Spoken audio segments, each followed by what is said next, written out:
O servidor público que não tomar a vacina, eles não vai poder entrar nos órgãos públicos, na secretaria, nos órgãos públicos, na prefeitura, qualquer órgão público do nosso município. Vai ter a fiscalização, o município vai estar atento, botando a pessoa tem de comprovar que foi vacinado, que tem sua vacinação, sobre pena de sanções ao servidor. Que a única saída para a cura do Covid é a vacinação. Nós estamos com um índice baixo de vacinação, estamos buscando, fazendo diversas ações aí no nosso município, buscando no interior, de casa em casa, de porta em porta, buscando realmente a população que não foi vacinada. A declaração é do prefeito de São Félix do Xingu, João Kleber Torres, sobre um novo decreto para tentar conter o avanço da Covid. A cobertura vacinal nessa cidade do sul do Pará é baixíssima, de cerca de 20% da população. A prefeitura já fez até sorteio de prêmios para quem se vacinar, mas a procura continua baixa. É um outro Brasil, distante dos números que indicam 70% da população brasileira vacinada com as 2 doses ou dose única da vacina contra a Covid. São rincões do país como São Félix do Xingu ou Oiapoque, no Amapá, na fronteira com a Guiana Francesa, que tem cerca de 40% da população vacinada. Temos casos registrados na Guiana Francesa da variante Ômicron. Inclusive, na semana passada foi decretado estado de emergência sanitária no município de Oiapoque. Ações estão sendo realizadas nessa região de fronteira para conter os casos de Covid-19 e evitar aí registro dessa nova variante. O Brasil que falha na imunização repete na vacina desigualdades já bem conhecidas no país nos campos social, econômico, educacional. Mas não é só uma questão de desenvolvimento. Um levantamento da Fiocruz mostra que desinformação e influência religiosa, muitas vezes anti-vacina, também pesam na busca pela imunização. Principalmente na região norte, como na Amazônia, e nordeste, como no sul da Bahia. Especialistas consideram a baixa imunização nessas áreas inadmissível e também perigosa. Qual é esse Brasil que não se vacina? Quais podem ser as consequências para o país da baixa cobertura contra a Covid em alguns estados? E o que dizem prefeitos e gestores de saúde sobre as dificuldades e as tentativas de reverter essa situação? Esses são os temas do Ao Ponto desta terça-feira. Eu sou Elisa Martins, ficarei no podcast durante as férias do Roberto Maltic e estou com a Carolina Moran. No episódio de hoje, conversamos com o sanitarista Cristóvão Barcelos, pesquisador do Instituto de Comunicação e Informação Científica e Tecnológica em Saúde da Fiocruz, e com a repórter Bianca Gomes, da sucursal do Globo, em São Paulo. Fique com a gente!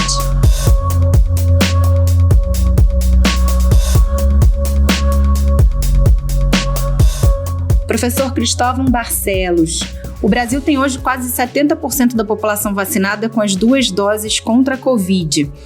Mas em alguns municípios e estados a realidade não é essa, né? Qual é o tamanho da desigualdade da vacinação no Brasil, professor? O que a gente mais vê pela imprensa, acompanhamento, são notícias das capitais, né? Que estão indo muito bem, né? Até dentro da região metropolitana a gente percebe que a capital do estado ela atrai muita gente por ser mais organizada, claro, ter mais condições de acesso, né? Todas as capitais são bem servidas de estradas e até aeroportos e portos e tal. Mas a gente vê, ao mesmo tempo, outras regiões, grandes regiões, que estão com baixíssimo índice de vacinação. Isso é preocupante. Esses pequenos movimentos que acontecem nas regiões metropolitanas, às vezes uma cidade que é polo regional atrai para vacinação. Isso acontece, inclusive até algumas cidades que a gente calculou com índices de vacinação maior que 100%. Claro que isso é porque a cidade está sendo invadida, no bom sentido, por moradores de municípios vizinhos, né? Mas existem outras áreas do Brasil grandes, como na Amazônia, em que vários municípios contíguos, um ao lado do outro, estão com baixa taxa de vacinação. E isso é muito preocupante. O Brasil está com 70% das pessoas vacinadas com 2 doses e cerca de 80% com uma dose só. Então, a tendência é evoluir nos 2 casos, até atingir 90%, mais ou menos, quando as crianças forem vacinadas. O que a gente não pode admitir é que tem alguns municípios, algumas áreas do Brasil, com 40% de vacinação. Isso é muito perigoso. Estão brincando com fogo, deixando essa população desassistida, principalmente no sul da Bahia, em grande parte da região nordeste, e principalmente na Amazônia. 40% é um número que a gente considera inadmissível. Outros estados têm esse mecanismo de compensação, digamos, algumas cidades com a taxa de vacinação muito alta, do lado de municípios com baixa, mas o estado como um todo, esses 3 estados são bastante preocupantes e estão falhando na campanha de vacinação. E quais são, professor, as principais causas dessa dificuldade de aumentar a cobertura vacinal nesses locais que o senhor citou? Então, uma causa a gente acha que é estrutural, quer dizer, o sistema de saúde dessas cidades muito pequenas, eles não têm uma estrutura adequada para todas as atividades que são exigidas para vacinação. Tem alguns municípios aqui do interior do Amazonas que estão com a taxa de imunização contra a Covid muito baixa, que, claro, tem preocupado as autoridades nesse momento em que a gente consegue perceber um aumento tão significativo de casos. Você imagina, numa cidade pequena, quando chega um lote de vacinação, tem que se fazer uma divulgação de que vai se vacinar num determinado lugar, num determinado horário, qual é a faixa etária que vai ser atingida. Fazer campanha mesmo, boca a boca, em alguns casos, para sair na rua, para avisar as pessoas, né, que nem sempre têm acesso aos meios de comunicação. Nessas cidades muito pequenas, as equipes são muito reduzidas. Às vezes tem um posto de saúde, não tem um hospital. A Secretaria de Saúde é composta por 2, 3 pessoas, né? E tem que ter uma cadeia de frio, que a gente chama, quer dizer, aquele lote de vacina tem que chegar refrigerado e tem que ir para um lugar refrigerado. E tem os cuidados de manutenção desse lote, que não pode de maneira nenhuma ser estragado, né? É um desperdício enorme. Então, essas cidades pequenas, a gente imagina que estão tendo problemas digamos, logísticos, né? Não só da distribuição da vacina, mas como também as campanhas de vacinação e informação das pessoas. Agora, outras cidades surpreendem muito a gente. Por exemplo, nas fronteiras, a gente tem cidades razoavelmente grandes, né? Bagé, em Rondônia tem Guajará-Mirim, a Tabatinga no Amazonas. São cidades razoavelmente grandes e que estão falhando barbaramente nas campanhas de vacinação. Isso é muito preocupante, né? Agora professor, o senhor falou que tem em alguns estados, cidades com grande cobertura ao lado de outras com menor cobertura, né? A gente encontra isso também perto dos grandes centros, se pegar os estados de São Paulo, Rio de Janeiro, Minas, enfim, os estados maiores também têm problemas pontuais de cobertura? Também. São Paulo, o interior de São Paulo está muito bem, a região metropolitana está bem servida, o eixo da Dutra, né, da Rio-São Paulo, é uma campanha muito ativa, mas tem alguns bolsões de baixa vacinação, por exemplo, na Ilha Comprida e Vale do Ribeira de São Paulo, no interior do Paraná. Santa Catarina, por exemplo, a capital e grande parte do sul do estado de Santa Catarina está indo muito bem, o norte do estado não está indo bem. Não está bem, e não são cidades que a gente pode chamar de empobrecidas, isoladas, com pouca equipe de saúde. Alguma coisa estranha está acontecendo por lá. No Rio de Janeiro, a gente destaca aí a região dos Lagos, o norte do estado do Rio de Janeiro, próximo a Campos, também são lugares assim muito preocupantes. Desde que foi produzida a primeira dose da vacina contra a Covid-19, especialistas têm travado uma verdadeira batalha para tentar derrubar todas as mentiras e, na maioria das vezes, histórias absurdas que circulam nas redes sociais sobre os imunizantes. O único objetivo de quem inventa ou espalha esses absurdos é criar pânico entre a população, além de atrapalhar o trabalho de combate à pandemia. Trabalho esse que salva vidas. Agora, professora, a gente vê que em algumas regiões do Brasil, o que pesa para a não vacinação são outros fatores que vão além de fatores até sociais, econômicos, como o senhor relatou. Existe desinformação, às vezes é alguma questão ali ideológica, religiosa. Isso pode explicar a baixa adesão, a baixa cobertura vacinal nesses lugares, esses fatores? Exato. A gente tem que pensar assim, que diante da falta de uma campanha nacional e de um incentivo nacional falando do governo federal especificamente para vacinação, o que nós temos percebido é que existe uma influência muito grande de líderes locais, né, que não são exatamente políticos. Várias pesquisas já fizeram esse levantamento. Em quem o brasileiro confia na hora de tomar uma decisão? Não é nos políticos, não é no poder judiciário, não é, infelizmente. Os brasileiros tomam decisões ouvindo amigos, ouvindo grupos religiosos de pertencimento, alguma identidade com alguns grupos religiosos. E nesse momento, a força das comunidades, elas têm um papel muito grande, tanto as comunidades pró-vacina, que são uma maioria esmagadora, quanto as pequenas comunidades anti-vacina. Infelizmente, parece que algumas regiões, por exemplo, da Amazônia, estão sendo influenciadas por alguns grupos negacionistas e fake news, né? E notícias falsas de que pessoas estão morrendo por causa da vacina, que as vacinas são experimentais, né? Que é um absurdo, né? Muita gente agora está tendo a doença Covid-19, mas de uma forma muito branda, graças à vacinação, né? E esse é o nosso medo, quer dizer, essa região grande, na Amazônia, uma parte do Nordeste brasileiro, com baixa taxa de vacinação, o impacto da variante Ômicron pode ser enorme.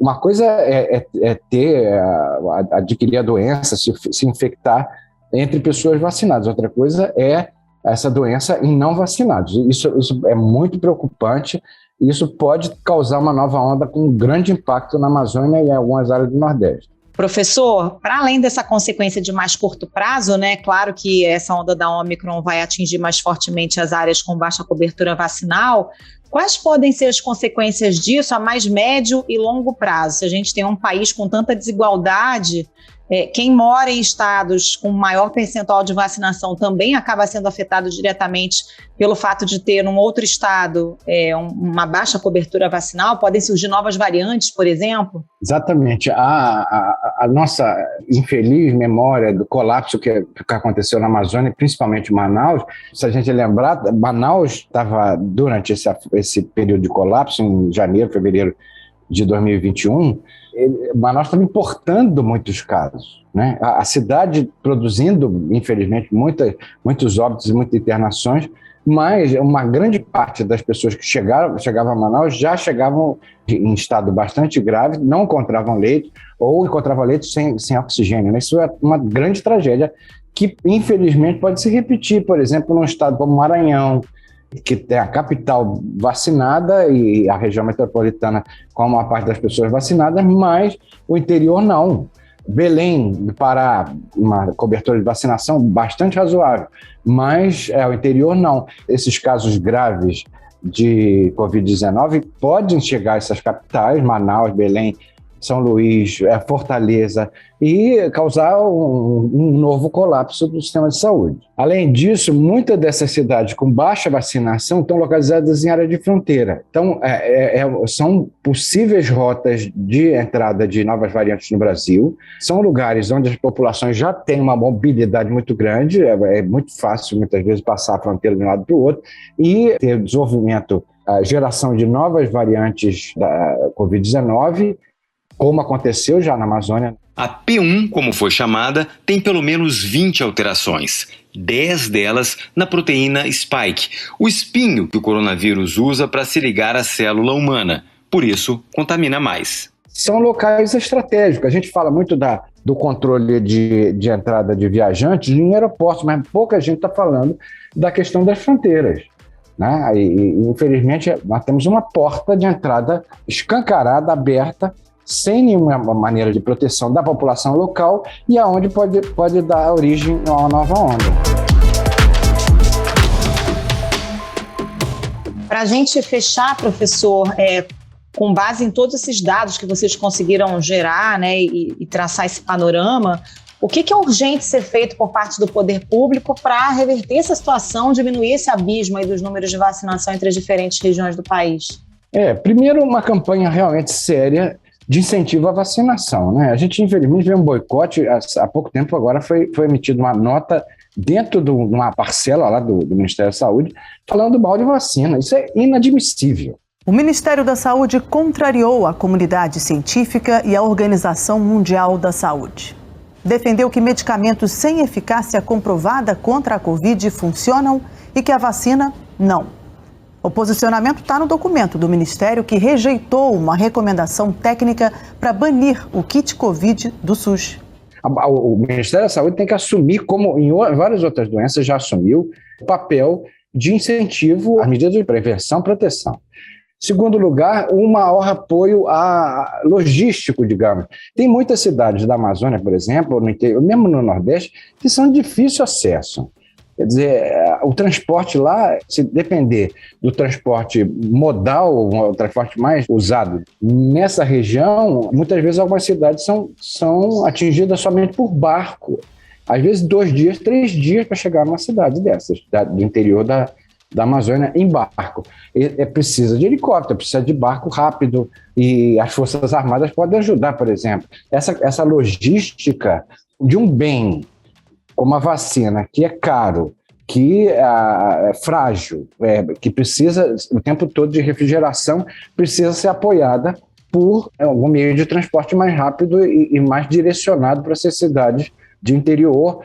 E eu reforçaria aqui a questão das fronteiras. As fronteiras brasileiras, principalmente na Amazônia e até no Centro-Oeste, estão desguarnecidas, e eu acho que as Forças Armadas, por exemplo, podem ajudar muito.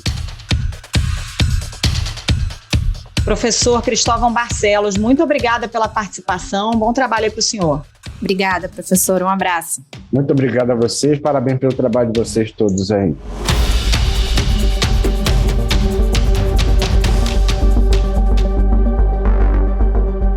Bianca Gomes, você conversou com alguns prefeitos e gestores de saúde dos locais onde a vacinação não está avançando aqui no Brasil, né?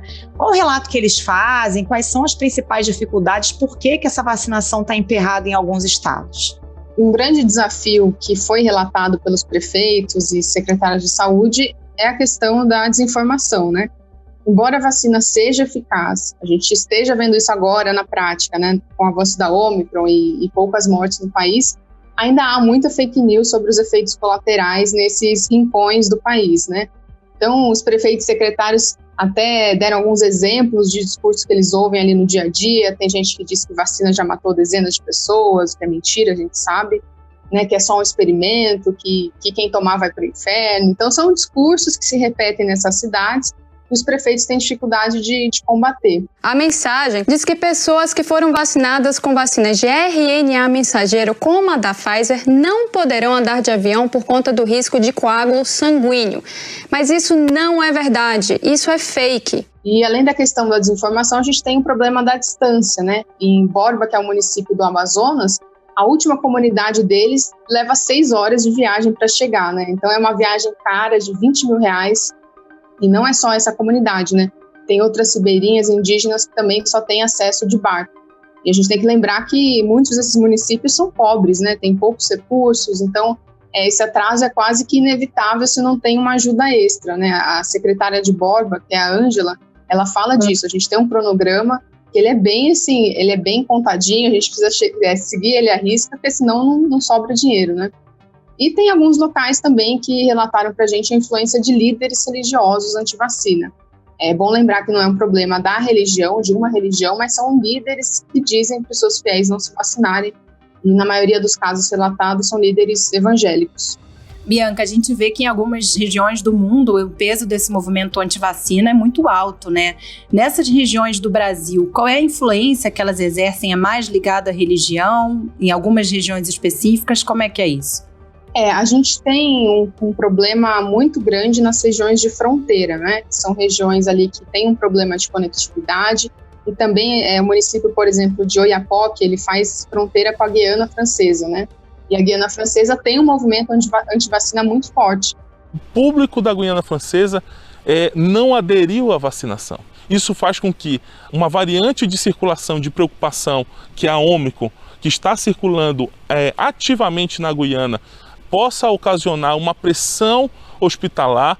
Então isso acaba influenciando a região brasileira também, o lado brasileiro, por questão da distância mesmo, são municípios muito próximos e acaba influenciando. Então esse problema anti-vacina, ele é ocorre principalmente nas regiões de fronteira e norte e nordeste do país também. Agora, em alguns municípios, as próprias autoridades dão um mau exemplo, né? Tem prefeito negacionista também, né, Bianca? Exato. Isso, todos os especialistas são unânimes em dizer que quando o exemplo não vem do prefeito, né, do secretário de saúde, isso acaba influenciando muito a população. Então, no caso de Oiapoque, por exemplo, a gente tem o caso de um prefeito que não seguiu decretos da Covid agora de distanciamento ou de fechar o comércio à noite. É um prefeito que demorou assim, para seguir até hoje. Ele tem um discurso, não chega a ser anti-vacina, mas é um discurso aí de não querer seguir algumas medidas, e isso influenciou muito a população, porque o exemplo ele é importante, né? Se o próprio chefe do executivo municipal não quer tomar a vacina, não quer seguir as medidas, por que a população vai fazer o mesmo, né? Aqui no Brasil, a taxa de transmissão do coronavírus calculada pelo Imperial College de Londres indica que cada 100 pessoas contaminadas transmitem o vírus para outras 135. O Imperial College ficou sem calcular o índice para o Brasil desde meados de dezembro, por causa do apagão de dados do Ministério da Saúde. Bianca, tem também um reflexo nesses números do apagão de dados do Ministério da Saúde depois daquele ataque hacker? Claro que a gente sabe que tem regiões que têm realmente uma baixa cobertura, mas, por outro lado, qualquer avanço nessa cobertura também está difícil de ser registrado nessas últimas semanas, né? Sim, não, com certeza. Isso é bom salientar. Tem um impacto, sim, do apagão de dados do Ministério da Saúde, tanto que esse estudo da Fiocruz é um estudo de dezembro, não tem ainda os dados de janeiro, eles ainda não conseguiram atualizar. E além da questão do apagão de dados, tem também um problema de conectividade. Então, Borba, por exemplo, que é aquele município do Amazonas, eles precisam de mais gente para digitar mesmo os números. Então, existe um processo mais lento para subir esses números no sistema. E a questão da conectividade também influencia, por exemplo, o acesso à internet. Quando eu fui fazer a ligação, por exemplo, com a secretária de saúde, estava muito ruim a ligação. A gente tentou por WhatsApp, a gente tentou por telefone. Então, acho que são essas três coisas, né? A equipe para poder digitar os números, a conectividade, que em muitos locais é ruim, e o apagão de dados também do Ministério da Saúde. Agora, Bianca, a gente tem um panorama dos lugares em que a vacinação não avança, mas o que tem sido feito para combater isso? O que esses municípios que relatam os bolsões de baixa vacinação têm feito para tentar aumentar a cobertura vacinal que está tão baixa? Bom, a gente soube de diversas iniciativas para reverter esse quadro de baixa cobertura vacinal. Teve cidade que fez bingo, né, com prêmios como cesta básica, por exemplo. Teve sorteio de celular para os jovens que tomassem as 2 doses da vacina. E também um trabalho de busca ativa direto nas casas, então levando o carro da vacina para a população que não se vacinou. Mas assim, todas essas medidas não se mostraram muito eficazes. O que se mostrou eficaz de fato foi a exigência do passaporte para os locais públicos, né? Você ter que mostrar o comprovante da vacina para entrar num local público. Essa foi a iniciativa que mais deu certo. E os especialistas da Fiocruz também falam muito da importância de ter um trabalho de campo para convencer esses grupos que não querem se vacinar. A gente tem pesquisa do Datafolha que fala que 94% dos brasileiros se vacinaram ou pretendem se vacinar. Então, a gente tem um número muito alto que, às vezes, não está chegando nesse número porque tem uma insegurança, um medo, né? As pessoas vão postergando ali a vacinação. Então, é importante enviar profissionais da saúde para esses locais, para que esses profissionais expliquem como que funciona a vacina, falem que é uma vacina segura, e até fazer o acompanhamento para eles tomarem as 2 doses. Você acha, Bianca, que esses municípios, né, esses prefeitos, secretários com quem você conversou, se ressentem um pouquinho de falta de apoio, até do Ministério da Saúde, do governo federal? Que é uma missão difícil, né? São municípios extensos, com áreas isoladas, tem todo um trabalho de convencimento da população, que, pelo que você relatou, mesmo com todos esses incentivos, tem medo de tomar a vacina. É um trabalho difícil para ficar só com a ponta, né? Só com o gestor municipal. Não, com certeza. A gente vê que os locais com baixa cobertura vacinal são os locais com menor IDH. Então, são municípios, prefeituras que têm menos dinheiro, né? Então, seria importante, sim, que tivesse essa ajuda do governo federal. Muitos falaram sobre isso, principalmente para o acesso, né? Tem local que você acessa só de avião, só de barco, são viagens muito caras, né? Então, não é só a gasolina, é a alimentação, o aluguel do barco também, levar toda a equipe. É um custo muito alto que uma prefeitura não consegue arcar. Então, para a gente chegar num tempo menor, né, para a cobertura vacinal de toda a população, teria que ter uma força-tarefa. Isso os prefeitos dizem, os especialistas também reforçaram muito. Pois é, Bianca, se não bastassem essas dificuldades para as pessoas buscarem a vacina e a vacina, né, chegar até elas, tem a variante Ômicron ainda, que a gente sabe que já responde pelo aumento dos casos, internação no Brasil e em outros lugares do mundo. Esses lugares, eles já sentem também o impacto da Ômicron e a pressão dela sobre o sistema de saúde? Sim, já muitos locais falaram que tem sim essa preocupação e já enxergam aí um aumento dos casos, né, de variante Ômicron. Só que, além da população não estar vacinada, a gente tem uma outra preocupação, que é a infraestrutura. Esses locais são locais distantes e eles não estão aptos para tratar casos graves, né? Se tiver algum caso grave, tem que ser mandado para a capital. E, como a gente falou, são lugares de fronteira, né? Então, a variante que entra por ali, ela se espalha pelo país. A gente vê que o Amazonas hoje está vendo esse aumento na prática em todo o estado. Então, são lugares que tem que olhar com um pouco mais de atenção para não só o controle dali do estado, mas controle da variante em todo o país. Bianca Gomes, obrigada pela participação no Ao Ponto. Até a próxima.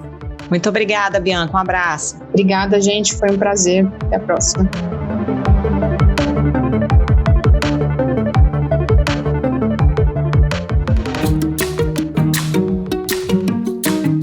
Esse foi o Ponto de hoje, o podcast diário da redação do Globo. Nessa conversa a gente conta com a participação de toda a equipe do jornal, as mesmas pessoas que levam até você informação e análise de qualidade todos os dias. Quer saber mais? Assine o Globo. Acesse assineoglobo.com.br e confira todas as notícias e reportagens especiais. A produção é do Pedro Araújo e a edição é do João Guilherme Lacerda. Amanhã tem mais. Até mais.